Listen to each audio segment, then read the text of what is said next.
Ce journal vous est proposé par Fonds des promotions de l'industrie, votre partenaire privilégié pour la réussite de vos projets.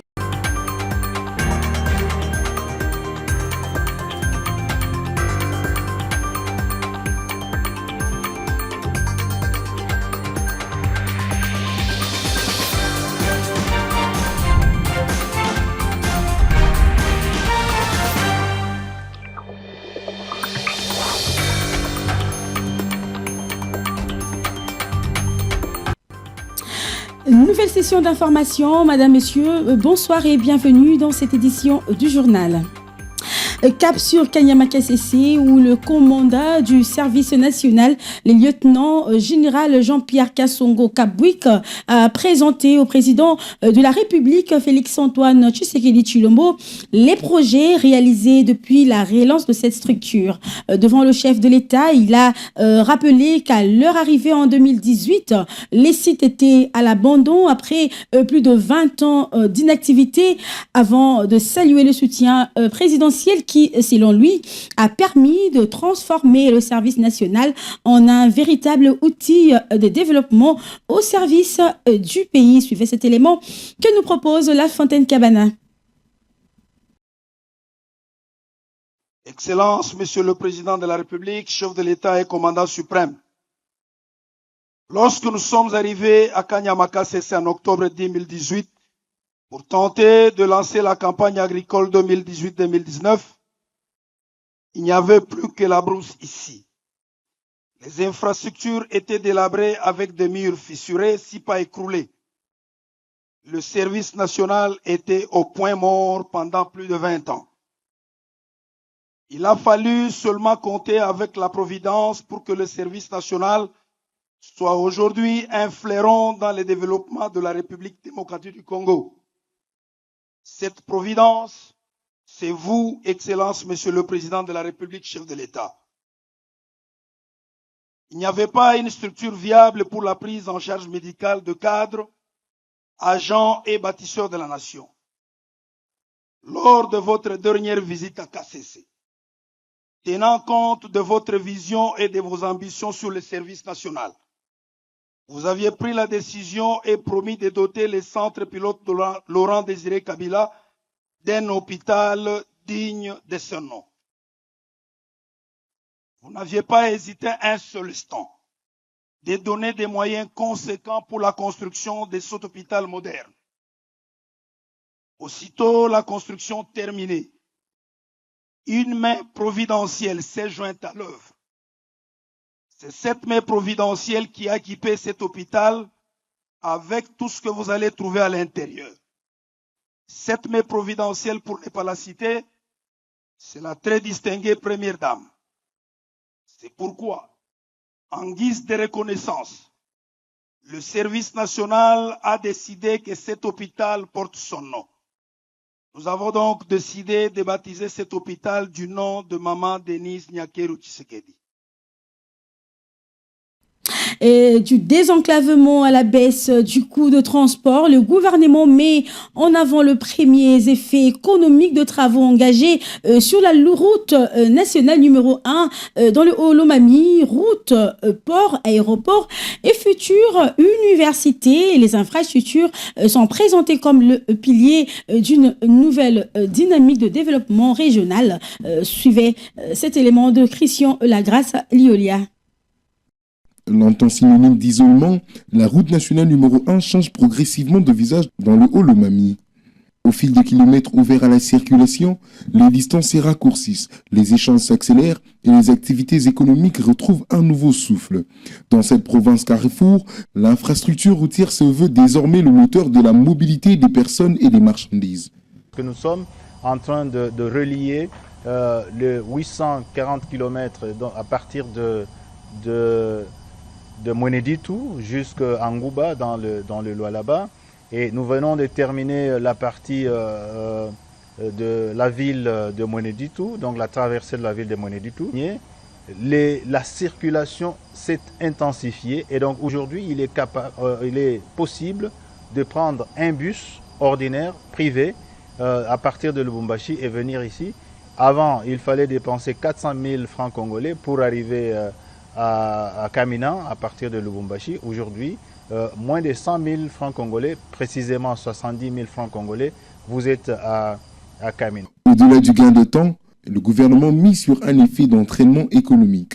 La diminution des coûts logistiques devrait faciliter l'approvisionnement des marchés, stimuler le commerce entre le Haut-Lomami, le Lualaba, le Haut-Katanga, le Tanganyika et le Kasaï oriental, tout en renforçant l'attractivité de cette partie du pays pour les investisseurs.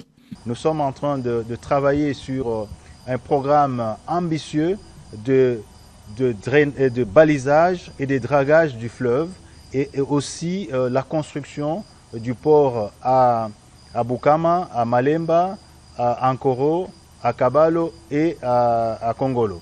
Et donc, au-delà de cette voie fluviale, nous travaillons sur la modernisation ou carrément la construction des aéroports. Et nous sommes en train de finaliser les études pour l'aéroport de Malemba-Nkulu. Et nous venons de recevoir l'instruction de son Excellence, Monsieur le Président de la République, Félix-Antoine Tshisekedi Tshilombo, aujourd'hui, pour que nous puissions faire les études de l'aéroport de Kamina et de l'aéroport de Kanyama-Kasese. Et donc nous allons accélérer ces études pour que nous puissions offrir à cette province ces infrastructures dignes. Routes, voies fluviales, infrastructures aéroportuaires et équipements publics, l'État affiche une stratégie qui dépasse la seule mobilité. Visiblement, l'objectif est de créer un environnement favorable à la production, aux investissements et à la création d'emplois en faisant du Haut-Lomami un véritable corridor d'échange au cœur du réseau national. Et parlons autre chose à présent. Jacques Njoli, rapporteur de l'Assemblée nationale de la République démocratique du Congo auprès du Parlement panafricain, a appelé depuis mi-temps à une reconnaissance explicite de la xénophobie comme un crime contre l'humanité.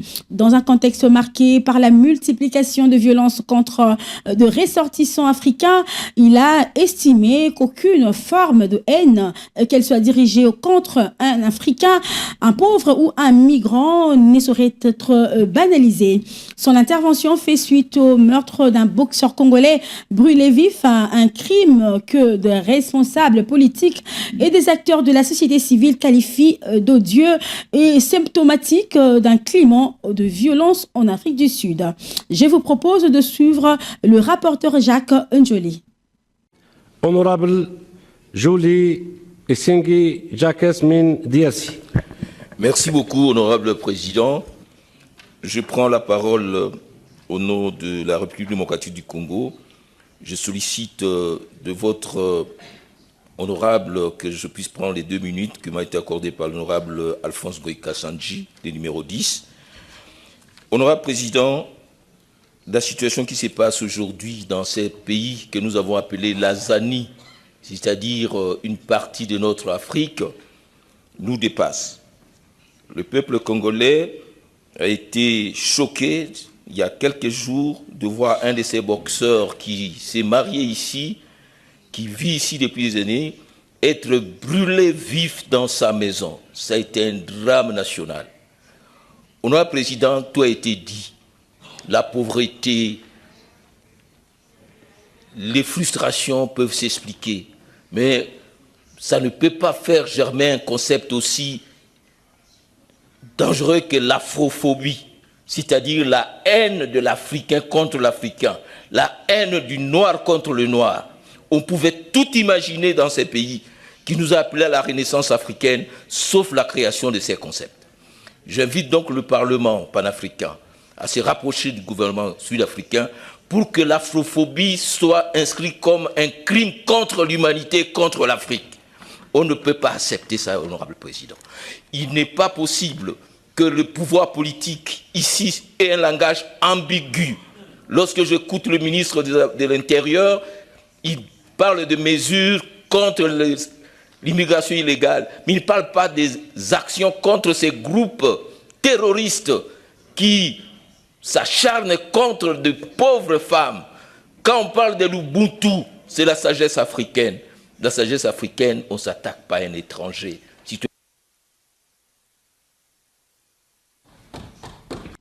Présenté comme un futur moteur de l'économie de loisirs, du sport et de la culture, Kinshasa Arena est aujourd'hui confronté à un sérieux problème de ralentissement de travaux, alors que plus de 3/4 du financement ont été déjà déboursés. Le gouvernement veut s'assurer que chaque dollar investi produise le résultat attendu.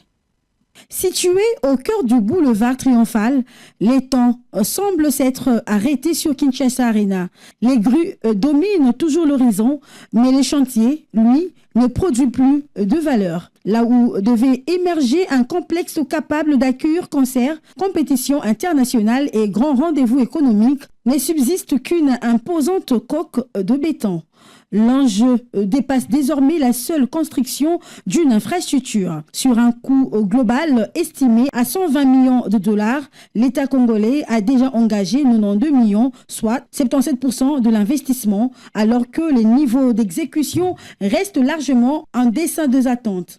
Un déséquilibre qui interpelle sur l'efficacité de la dépense publique, la gouvernance des grands projets et la rentabilité des investissements financés par le Trésor. Face à cette situation, le ministre des Finances, Doudou Fwambali Koundeli Botaï, a convoqué les dirigeants du groupe Milvest afin de réévaluer les contrats. L'objectif est double, obtenir des explications sur les retards observés et conditionner les décaissements de 28 millions de dollars américains restant à un calendrier d'exécution crédible assorti d'engagements mesurables. Au-delà du béton, c'est la confiance dans la gestion des finances publiques qui se joue, car une infrastructure de cette envergure ne présente pas seulement un équipement sportif, elle constitue un levier de croissance susceptible de générer de recettes, d'attirer des investissements privés, de créer des emplois et de dynamiser le secteur du tourisme, de l'événementiel et de services.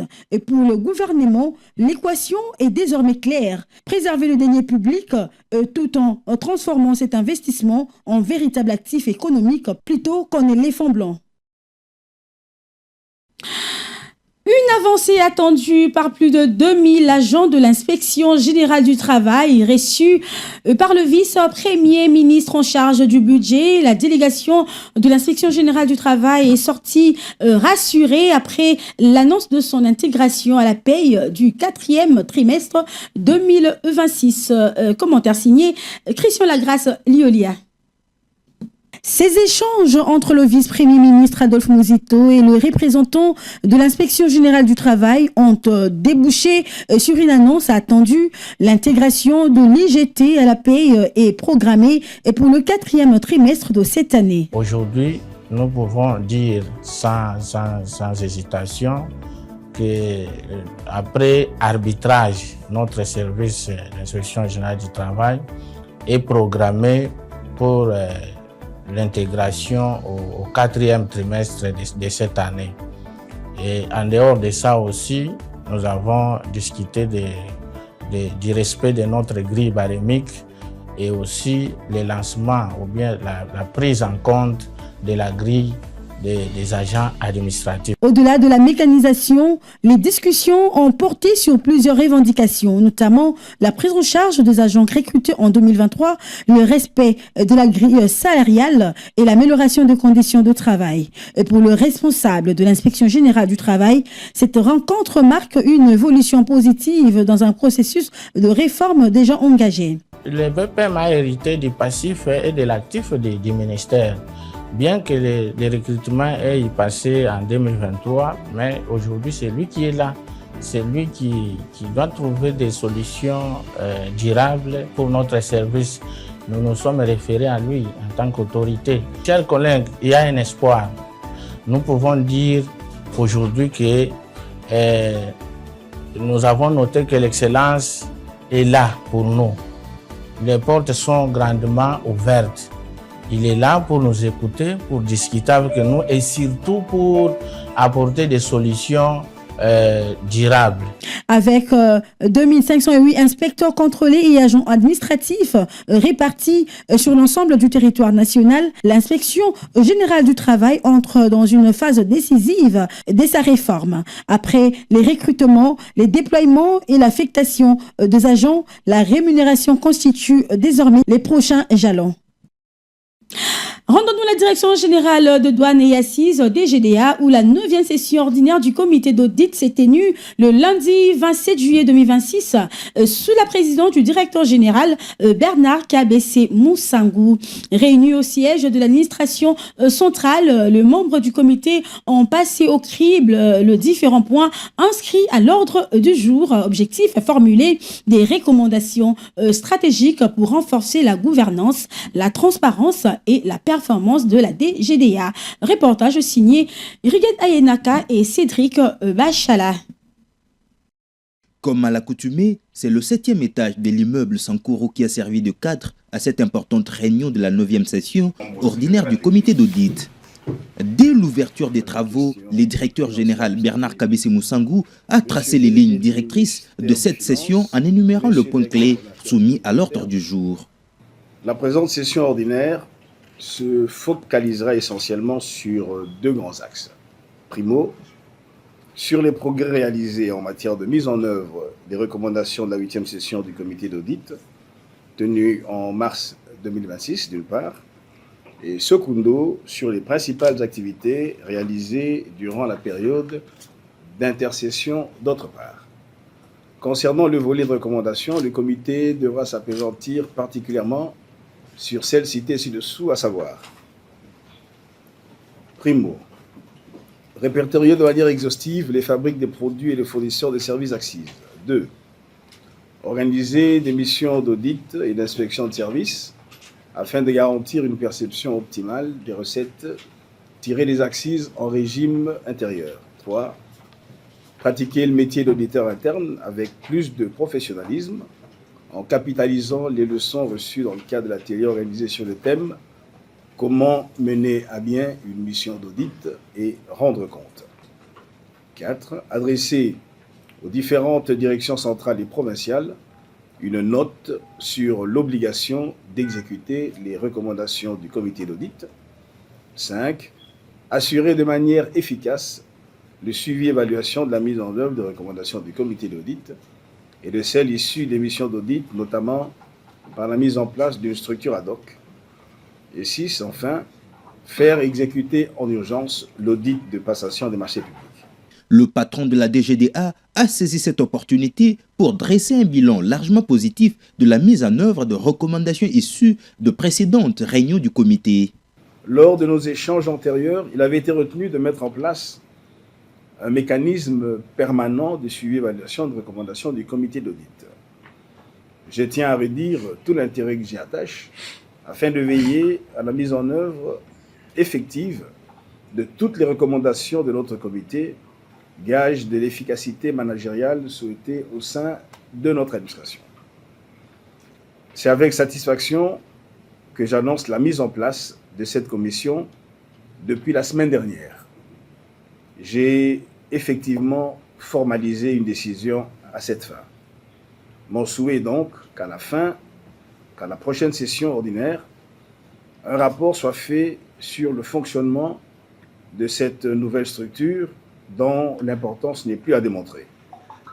Avant de clore mon propos, je voudrais d'une part féliciter l'ensemble des cadres et agents de la direction de l'audit interne pour la poursuite de l'effort de dynamisation en cours et d'autre part inviter les membres de notre comité à apporter une contribution active au succès des présentes assises.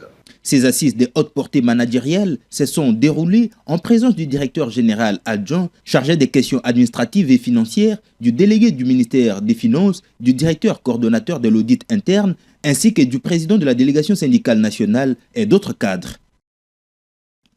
Servir la nation avec ardeur et dévouement mérite reconnaissance. Fidèle à ses principes, la Direction générale de recettes administratives, judiciaires, domaniales et de participation DGRAD a honoré ses anciens agents sous la houlette de son directeur général Étienne Ouchoudi Lutula. La régie financière a procédé les mardis 28 juillet à la décoration et à la remise de médailles de mérite civique à ses cadres et agents administratifs admis à la retraite. La cérémonie s'est déroulée au Fleuve Congo Hotel dans la commune de la Gombe en présence du vice-premier ministre de la fonction publique Jean-Pierre Liyaou. Reportage signé Cédric Bachala et Rigel Ayenaka qui revient encore une fois de plus. Ces hommes et ces femmes ont consacré de longues années de leur vie au service de la nation congolaise au sein de la DGRAD. L'heure de la reconnaissance a enfin sonné. Parmi les récipiendaires, 7 ont malheureusement quitté ce monde, mais leur mémoire a été honorée à travers leurs représentants. Mérite civique pour vos bons et loyaux services rendus à la nation congolaise. Sincères félicitations. Présent à cet événement, le vice-premier ministre chargé de la fonction publique, Jean-Pierre Liyaou, a réaffirmé l'ambition du gouvernement de moderniser en profondeur l'administration publique en République démocratique du Congo. Sous la très haute autorité de son Excellence M. Félix Antoine Tshisekedi Tshilombo, président de la République, chef de l'État, et sous la coordination de son Excellence Madame la Première ministre, Judith Toulouka Souminois, le gouvernement poursuit avec détermination la modernisation de notre administration publique. Mais je voudrais être plus clair sur le sens profond de cette modernisation. Moderniser une administration, ce n'est pas seulement numériser des procédures. La technologie sans l'humain n'est qu'une belle machine qui tourne à vide. La véritable modernisation, celle que nous portons, consiste à replacer l'agent public au centre de toutes les politiques publiques. Elle consiste à restaurer la dignité et à reconnaître son mérite.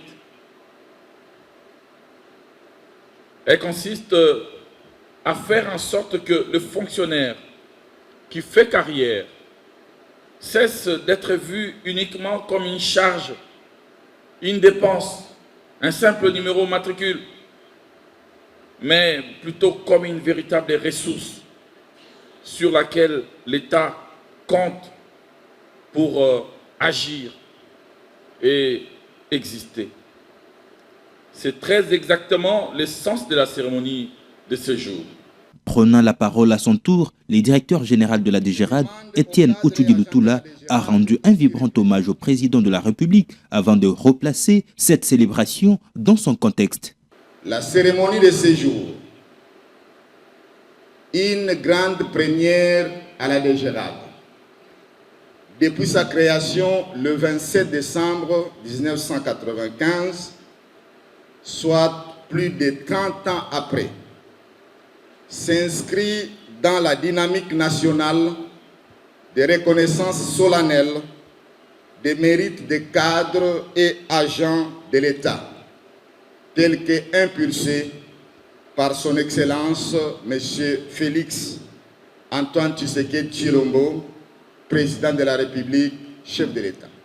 Aussi, cette cérémonie marque-t-elle un début de reconnaissance solennelle des mérites de nos récipiendaires pour de beaux et loyaux services rendus à la nation à travers leur contribution à la mobilisation et à l'encadrement des recettes non fiscales au profit du trésor public. Nous sommes donc réunis ce jour dans ce beau cadre de salle Virunga du fleuve Congo Hotel pour célébrer l'engagement, le dévouement, la loyauté et le professionnalisme dont ont fait preuve tout au long de leur carrière les cadres et agents de la DGRAD retraités en 2017 et en 2025. Comme vous pouvez le constater, l'émotion et la joie étaient à leur comble.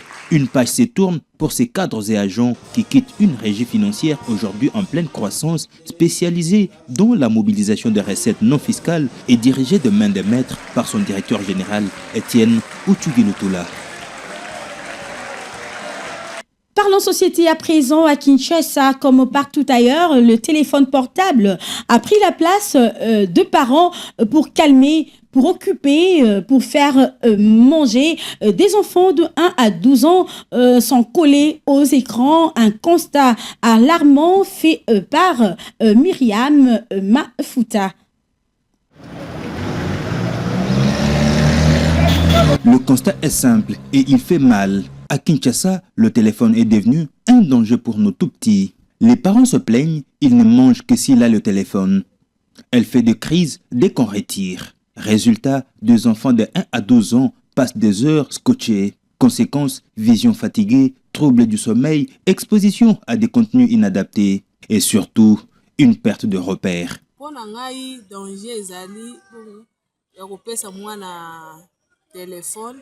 Pour moi, il y a un danger en donnant les téléphones aux enfants. Nous trouvons les enfants de 12 ans avec les téléphones, surtout les réseaux sociaux. Les enfants se perdent à cause de ça. Il faut respecter l'âge. Nous devons donner les téléphones à nos enfants.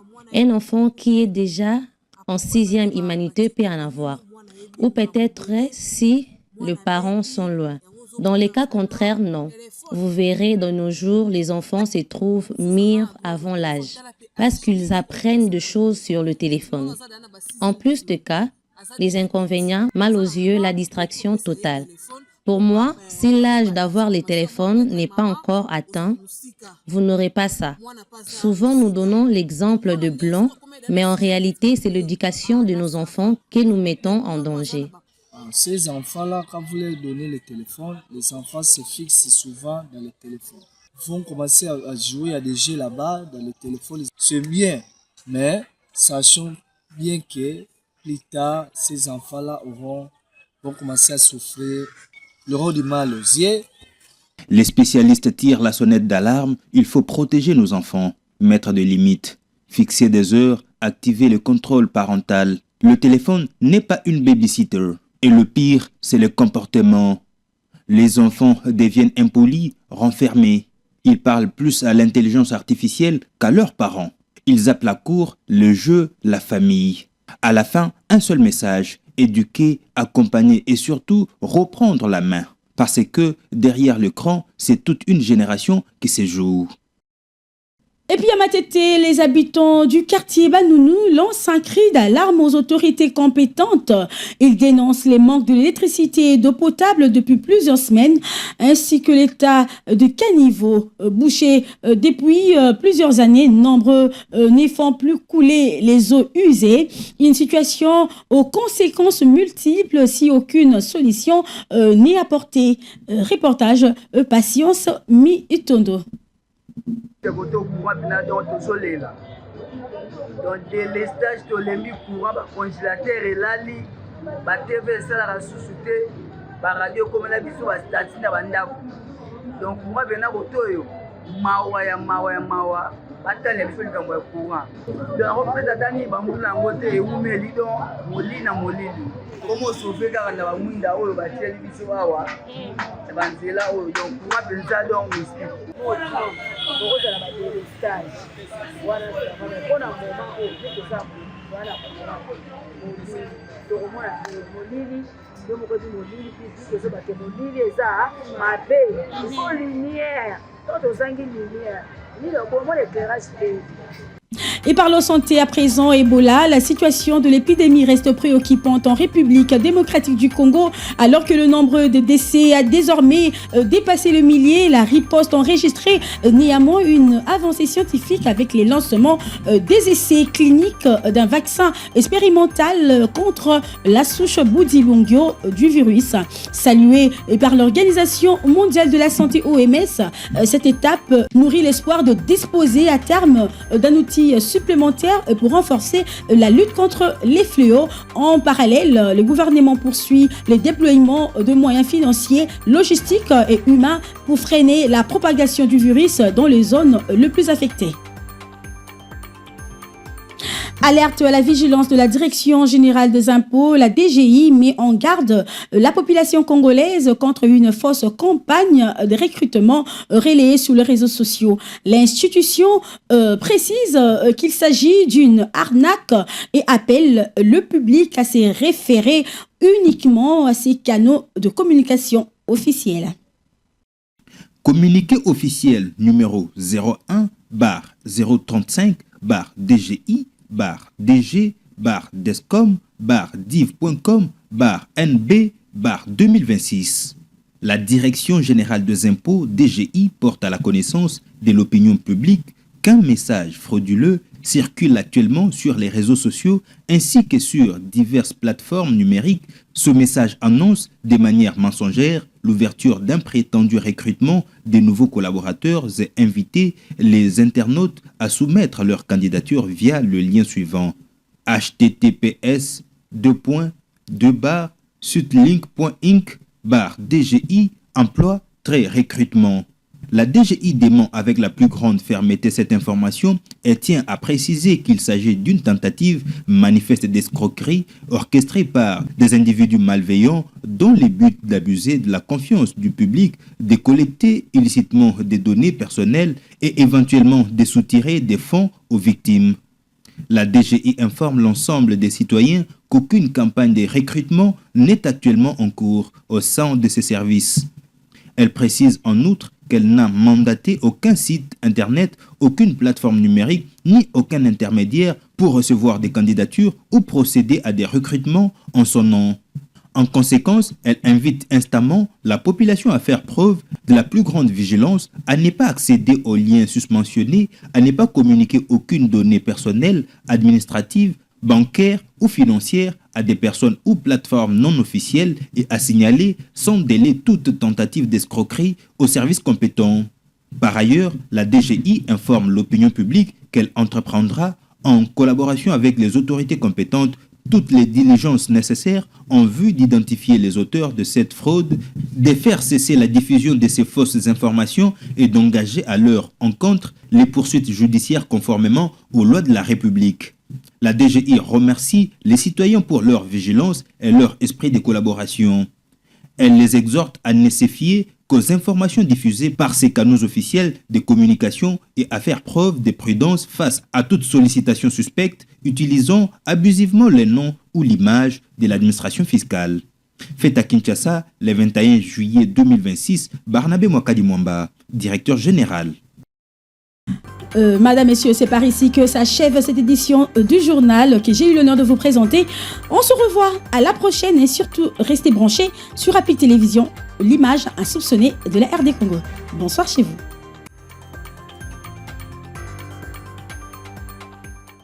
Ce journal vous a été proposé par Fonds de promotion de l'industrie, votre partenaire privilégié pour la réussite de vos projets.